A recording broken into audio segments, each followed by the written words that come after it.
Ma'asyiral muslimin wa zumratal mu'minin, sidang Jum'ah yang saya hormati dan yang dirahmati oleh Allah. Marilah kita bersama-sama pada kesempatan sholat Jumat yang sangat mulia dan berbahagia ini berusaha untuk memperbaiki, meningkatkan dan memperteguh keimanan dan ketakwaan kita kepada Allah. Kita berusaha untuk menjadi hamba Allah yang muttaqin, hamba Allah yang ikhlas menunaikan semua perintah-perintahnya dan meninggalkan semua larangan-larangannya. Ma'asyiral muslimin azumratal mu'minin rahimakumullah. Di antara tuntunan yang kita peroleh dari Al-Quran adalah doa-doa. Al-Quran menurut para ahli tafsir paling tidak memuat 5 atau 6 hal utama. Yang pertama, Al-Quran menjelaskan masalah-masalah akidah. Yang kedua, masalah-masalah ibadah. Yang ketiga, masalah-masalah akhlak. Kemudian Al-Quran membahas tentang janji dan ancaman atau wa'ad dan wa'id. Dan Al-Quran berisi kisah-kisah. Ketika kita membicarakan kisah-kisah di dalam Al-Quran, kita mendapatkan banyak sekali pelajaran dan tuntunan tentang peri kehidupan para nabi dan doa-doa yang mereka panjatkan dalam perjuangannya. Doa-doa itu kalau kita mencoba memahami dari sudut pandang ilmu psikologi agama, substansi dari beragama adalah doa. Bahkan kalau kita kaitkan dengan ajaran agama Islam, sholat secara bahasa artinya adalah juga berdoa. Dan ketika kita menunaikan sholat, sebagian dari bacaan sholat kita juga berisi doa-doa yang masyru', doa-doa yang disyariatkan untuk kita membacanya sesuai dengan Nabi membaca doa-doa itu di dalam sholatnya. Di antara Rasul Allah yang paling banyak disebutkan di dalam Al-Quran, kisahnya tersebar di dalam banyak ayat, adalah Rasulullah Ibrahim alaihissalam. Dan di antara kisah-kisah Al-Quran tentang Rasulullah Ibrahim alaihissalam itu, di dalamnya juga berisi selain perjuangan beliau di dalam membawa dan menegakkan misi risalah Islam, juga doa-doa yang beliau panjatkan untuk bangsanya, untuk keluarganya, dan untuk dirinya sendiri. Beliau berdoa untuk negeri tempat tinggal yang baru di Mekah itu. Beliau meminta kepada Allah agar Mekah dijadikan sebagai negeri yang aman dan negeri yang makmur karena berlimpah rizki dari berbagai anugerah Allah yang diberikan kepada hambanya. Rabbij'al hadzal balada amina warzuq ahlahu minats samarat. Ya Allah, jadikanlah negeri ini, negeri Mekah, negeri yang aman, dan berikanlah rizki yang banyak berupa buah-buahan. Nabi Ibrahim juga berdoa untuk dirinya dan keluarganya. Di antara doa yang beliau panjatkan adalah agar beliau sebagai pribadi dan keluarganya menjadi orang yang senantiasa menunaikan sholat. Rabbij'alni muqimas sholati wa min dzurriyyati. Tapi selain itu juga beliau berdoa untuk pribadi. Yang doa itu diantaranya bisa kita baca di dalam surah Asy-Syu'ara ayat yang ke-83 sampai dengan 85. Nabi Ibrahim berdoa, Rabbi habli hukma wa alhiqni bis solihin waj'alni lisana sidqin fil akhirin waj'alni min warathati jannatin na'im. Ya Allah, ya Tuhanku, berikanlah kepadaku ilmu. Rabbi habli hukma wa alhiqni bis solihin, dan masukkanlah aku ke dalam golongan orang-orang yang solih. Waj'alni lisana sidqin fil akhirin, dan jadikanlah aku buah tutur yang baik bagi orang-orang yang datang kemudian. Waj'alni min warathati jannatin na'im, dan jadikanlah aku termasuk orang-orang yang mewarisi surga yang penuh kenikmatan, surga An-Na'im. Ma'asyiral muslimin wa jumratal mu'minin rahimakumullah. Di dalam Islam, doa itu merupakan bagian penting dari bagaimana kita tidak hanya menunjukkan ketauhidan kita kepada Allah dengan meminta kepadanya. Tapi doa juga memiliki makna penting untuk memberikan kepada kita optimisme dan menempuh jalan-jalan spiritual dalam mencapai tujuan. Doa bukanlah ekspresi dari sikap fatalistis atau sikap pasrah kepada keadaan, tetapi justru menjadi bagian dari sikap optimistis bahwa di tengah kesulitan yang bagaimanapun kita harus optimis dengan berusaha dan berdoa. Dalam kajian ilmu tentang neuroscience, ilmu tentang otak manusia, kata-kata yang baik yang kita ucapkan secara zahir itu akan direkam oleh otak kita. Dan otak kita itu akan mengingatkan kita untuk senantiasa konsisten dengan apa yang kita katakan itu. Kata-kata yang baik itu juga menggerakkan sikap mental kita dan memberikan energi positif untuk kita menghadapi segala sesuatu dengan penuh optimisme. Tidak ada kesulitan yang tidak bisa diselesaikan dan tidak ada masalah yang tidak bisa diselesaikan, dan di antara kekuatan yang menumbuhkan optimisme itu adalah kekuatan doa. Doa juga tidak berarti sekedar kita memohon kepada Allah saja, tapi harus kita ikuti dengan ikhtiar bagaimana agar yang kita minta itu kita lakukan dalam laku dan perbuatan kita. Sehingga disinilah sebenarnya doa itu merupakan bagian dari ikhtiar, bukan bagian dari kepasrahan yang hanya kita meminta kepada Allah tapi tidak berusaha mewujudkan yang kita minta itu. Doa itu adalah driving force, sebuah kekuatan yang menggerakkan kita untuk mencapai apa yang kita minta. Nabi Ibrahim di dalam surat Asy-Syu'ara itu meminta 4 hal. Yang pertama, beliau meminta kepada Allah agar diberikan ilmu. Rabbi habli hukma. Ilmu di sini tidak sekedar ilmu yang bersifat pengetahuan, yang bersifat knowledge, tetapi ilmu yang memiliki kedalaman dan memiliki makna serta konsistensi untuk mengamalkan ilmu yang kita miliki itu. Di dalam hasanah keislaman dan di dalam Al-Quran, paling tidak ada 3 istilah yang seringkali dikaitkan dengan ilmu itu.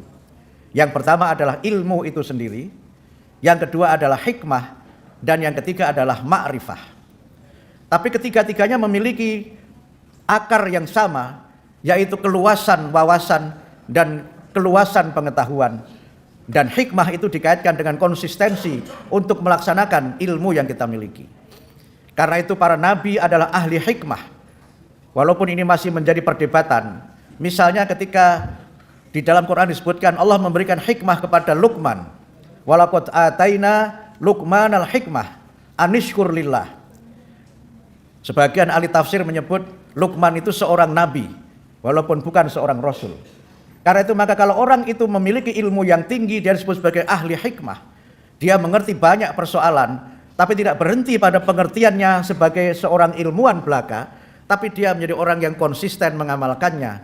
Itulah makna dari orang-orang yang disebut sebagai ahli hikmah. Yang karena itu maka hikmah dalam konteks keindonesiaan sering dikaitkan dengan kebijaksanaan.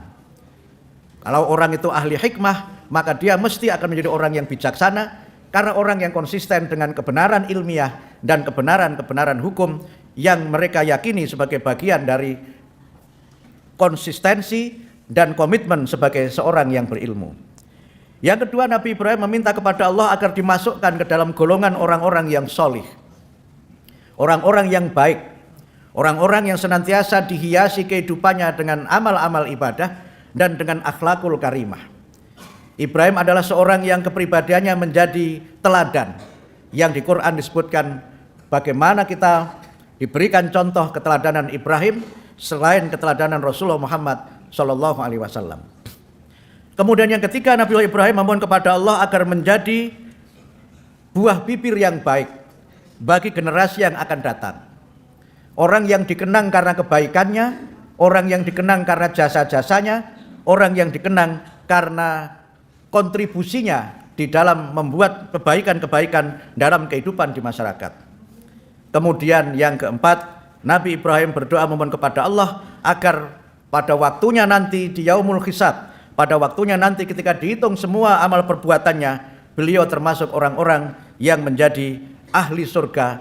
Bahkan beliau meminta supaya oleh Allah dimasukkan ke dalam golongan orang-orang yang mendapatkan surga An-Naim atau surga yang penuh dengan kenikmatan. Ma'asyiral muslimin wa zumratal mu'minin rahimakumullah. Kalau kita memperhatikan sebagian dari ibadah kita, ibadah sholat kita, termasuk ibadah haji dan ibadah yang lainnya, ibadah-ibadah itu sangat berkait dengan bagaimana Allah mengabulkan doa-doa Nabi Ibrahim itu. Kalau kita melaksanakan sholat, kita bersolawat kepada Nabi Ibrahim dan keluarganya, dan Nabi Muhammad dan keluarganya, selain kita mendoakan orang-orang yang soleh. Kalau kita menunaikan ibadah haji, ada masyair, ada tempat-tempat yang merupakan bagian dari rangkaian ibadah haji, yang itu semuanya juga merupakan bagian dari legasi yang ditinggalkan oleh Nabi Ibrahim, yang kemudian oleh Islam diperkuat menjadi bagian dari syariat Islam. Kita beribadah haji di Ka'bah, itu dibangun oleh Nabi Ibrahim alaihissalam. Di situ ada makom Ibrahim, tempat di mana beliau berdiri ketika membangun Ka'bah. Di situ ada Hijr Ismail, tempat Ismail berdiri membantu bapaknya yang membangun Ka'bah. Di situ ada Sofa dan Marwah, tempat di mana istri beliau Hajar lari-lari dari dua bukit itu untuk menyelamatkan kehidupan anaknya, kemudian melontar jumroh dan berbagai ibadah lainnya. Itu semuanya merupakan bagian dari bagaimana Allah mengabulkan doa Nabi Ibrahim alaihissalam agar dikenang sebagai orang yang memiliki nama baik, menjadi buah bibir yang baik bagi generasi yang akan datang. Dalam istilah sering disebut dengan memiliki legacy, memiliki jasa-jasa, yang jasa-jasa itu tidak hanya memiliki makna bagi manusia, tapi bahkan kemudian dikukuhkan oleh Allah sebagai bagian dari kita melaksanakan syariat Islam. Ma'asyiral muslimin wa zumratal mu'minin rahimakumullah. Doa-doa Nabi Ibrahim itu mengajarkan kepada kita tentang pentingnya kita ini menjadi orang yang baik dan menjadi orang yang meninggalkan kebaikan. Hidup kita itu singkat. Dalam hadis disebutkan kita hidup ini seperti seorang musafir yang melewati suatu tempat dan hanya mampir untuk minum. Sebagai gambaran betapa singkatnya hidup itu, seakan-akan kita hanya lewat saja. Tetapi dalam hidup yang singkat itu, kita bisa memberikan kontribusi yang besar dengan prestasi-prestasi yang kita torehkan di manapun kita berada. Kalau kita bekerja di kantor, tidak sekedar kita mencari ma'isyah, mendapatkan gaji dari pekerjaan profesional kita, tapi Islam mengajarkan kepada kita lewat doa Nabi Ibrahim ini agar kita menjadi orang yang punya legacy, orang yang dikenang karena punya jasa besar di tempat di mana kita bekerja. Ketika kita menjadi seorang guru misalnya, tidak sekedar kita ini hadir di depan kelas menyampaikan ilmu-ilmu kepada murid-murid kita, tapi juga kita harus menjadi seorang guru yang menjadi legenda, yang memiliki legasi karena menjadi guru yang istimewa. Banyak orang yang sudah wafat ratusan bahkan ribuan tahun yang lalu, tapi jasa-jasanya masih dikenang karena mereka adalah orang-orang yang memiliki prestasi dalam kehidupannya, sehingga mereka dikenang sebagai orang yang baik. Kiai Haji Ahmad Dahlan sudah wafat tahun 1923, sudah lebih dari 100 tahun beliau wafat. Tetapi kemudian jasa-jasanya masih kita rasakan sampai sekarang ini. Beliau tidak berusia lama, hanya 55 tahun. Lahir 1868, wafat 1923. Tetapi jasa-jasanya luar biasa dan beliau menjadi seorang sebagaimana doa Nabi Ibrahim dikenang sebagai orang yang punya kebaikan dan punya jasa besar menjadi lisana sidqin fil akhirin. Karena itu Bapak Ibu, saudara-saudara sekalian, jamaah pengajian rahimakumullah, dalam kaitan ini kita perlu untuk senantiasa meminta kepada Allah agar menjadi orang yang baik, tapi juga berusaha untuk berbuat baik dan mewujudkan yang kita minta itu dalam laku dan perbuatan kita sehari-hari. Kalau kita ingin menjadi orang yang ahli hikmah, orang yang berilmu, maka hendaknya kita menjadi seorang yang pembelajar, seorang yang senantiasa berusaha meningkatkan kualitas diri dengan berbagai macam ilmu dan keterampilan serta kompetensi. Kalau kita ingin termasuk golongan orang-orang yang solih, maka tentunya kita berusaha untuk senantiasa beramal solih. Tidak perlu menulis buku bahwa kita ini orang yang solih, tetapi rekam jejak, track record, itu yang menjadi bukti bahwa kita adalah orang-orang yang solih. Kalau kita ingin dikenang sebagai orang-orang yang berjasa, maka hendaknya kita tidak menjadi orang yang mementingkan diri sendiri, tidak menjadi orang yang selfish dan egois, tetapi orang yang senantiasa berusaha agar hadir kita, hidup kita bermanfaat untuk sebesar-besar umat manusia. Nabi bersabda, khairun nas anfa'uhum linnas. Manusia yang terbaik adalah manusia yang bermanfaat bagi manusia yang lainnya. Dan kalau kita ingin dimasukkan oleh Allah ke dalam surga Jannatun Naim, tidak cukup kita hanya berdoa memohon kepada Allah semoga dimasukkan ke surga, tapi jalan menuju ke surga itu juga harus kita tempuh, harus kita lalui, sehingga Allah mengabulkan doa kita dan kita berusaha untuk bagaimana dengan doa itu kita berikhtiar yang sebaik-baiknya. Barakallahu li wa lakum fil Qur'anil Karim wa nafa'ani wa iyyakum bima fihi minal ayati wa dzikril hakim wa taqabbalallahu minni wa minkum tilawatahu innahu huwal ghafurur rahim.